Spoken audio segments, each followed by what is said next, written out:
ദൈവത്തിന് സ്തുതി. പ്രഭാത കിരണത്തിലേക്ക് സ്നേഹവന്ദനം. ഭാഗം 1959. ഇന്ന് മെയ് മാസം 12-ാം തീയതി 132-ാമത്തെ ദിവസത്തിലെത്തി. ക്രിസ്തുവേശു പറഞ്ഞിരുന്നു, എൻ്റെ ആഹാരം എന്നതുപോലും നിങ്ങൾ കരുതുന്നതും കാണുന്നതും കണ്ടെത്തിയതും ഒന്നും ആവണമെന്നില്ല. എന്നെ അയച്ച എൻ്റെ പിതാവിൻ്റെ ഇഷ്ടം പ്രവർത്തിക്കുകയും അത് പൂർത്തിയാക്കുകയുമൊക്കെയാണ്. അവനവൻ്റെ നിയോഗങ്ങളെ ഇത്രത്തോളം പ്രധാനപ്പെട്ടതായി കണ്ടെത്തുന്ന, ചേർത്ത് പിടിക്കുന്ന, അതിനുവേണ്ടി അവനവനെ തന്നെ അർപ്പിക്കുന്ന എത്ര ആളുകൾ നമുക്കിടയിലുണ്ടാവും. ചില മനുഷ്യരെ നമ്മൾ അത്ഭുതത്തോടും അതിലുപരി അസൂയയോടും കൂടി നോക്കാറുണ്ട്. ഒരുപക്ഷെ അവരുടെ ജീവിതത്തിലെ നേട്ടങ്ങളെയും വളർച്ചകളെയും ഒക്കെ കണ്ടിട്ടാവും. എന്താണ് അതിൻ്റെ പിന്നിലെ രഹസ്യം? കഠിനാധ്വാനമെന്ന് മാത്രം ഒരു വാക്കിൽ അതിനെ ഒതുക്കിയാൽ പോരാ. വ്യക്തമായ ധാരണയുണ്ടാവുന്ന സ്വന്തം നിയോഗങ്ങളെക്കുറിച്ച്, ഏറ്റെടുക്കേണ്ട ദൗത്യങ്ങളെക്കുറിച്ച്.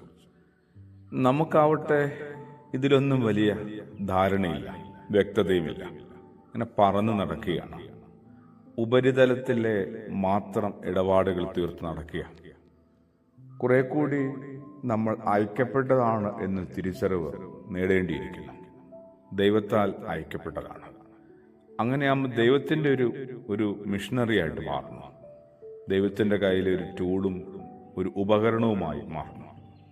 എന്താണ് എന്നെ അയച്ച എൻ്റെ ദൈവത്തിൻ്റെ പദ്ധതിയും ഉദ്ദേശവുമൊക്കെ? വിശുദ്ധനായ യോഹന്നാൻ ശ്ലീഹായുടെ സുവിശേഷം 4-ാം അധ്യായത്തിൽ യേശു പറഞ്ഞ വചനമാണ്, എന്നെ അയച്ചവൻ്റെ ഇഷ്ടം പ്രവർത്തിക്കുക, അത് പൂർത്തിയാക്കുക എന്നതാണ് എൻ്റെ ജീവിതത്തിലെ ഏറ്റവും വലിയ കാര്യം. അങ്ങനെയൊരു നിലപാടിലേക്ക്, ബോധത്തിലേക്ക് ഒരാൾ എത്തണമെന്നില്ല. അതിനു മുമ്പ് 2 കാര്യങ്ങൾക്കൊരു വ്യക്തത കിട്ടണം. ഒന്ന്, ഞാൻ എവിടെ നിന്ന് വന്നതാണ്, ഞാൻ ഒടുവിൽ എങ്ങോട്ട് പോകേണ്ട ആളാണ്. അതും യേശു പറഞ്ഞ് പഠിപ്പിക്കുന്നുണ്ട്. ഇതേ സുവിശേഷത്തിന്റെ 8-ാം അധ്യായത്തിൽ നമ്മളോട് പറയുന്നുണ്ട് ക്രിസ്തു യേശു, എനിക്കറിയാം ഞാൻ എവിടെ നിന്ന് വന്നതാണ്, ഒടുവിൽ ഞാൻ എവിടേക്ക് പോകേണ്ടതാണ്. ഈ ഒരു ധാരണ എപ്പോഴും നമുക്ക് കൈമോശം വന്നു. പഴയ നിയമത്തിലെ പാവം സ്ത്രീയെ പേടിച്ചോടിയ, ജീവിക്കാൻ യാതൊരു മാർഗവുമില്ലാതെ പോയ ഹാഗാറിനെ പോലെ. പക്ഷെ മരുഭൂമിയിൽ വെച്ച് ദൈവം കാത്തിരുന്നു.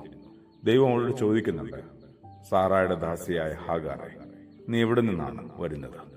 നീ എങ്ങോട്ടാണ് പോകുന്നത്? അതൊരു തൽക്കാല ചോദ്യമല്ല, അതൊരു സ്ഥിര ചോദ്യമാണ്. എവിടെ നിന്ന് വന്നുവെന്ന്, ഒടുവിൽ എവിടേക്ക് പോകുമെന്ന് ഒരു ധാരണ ദൈവമേ എനിക്കും അങ്ങ് കൈമാറിത്തരണമേ. ആമേൻ.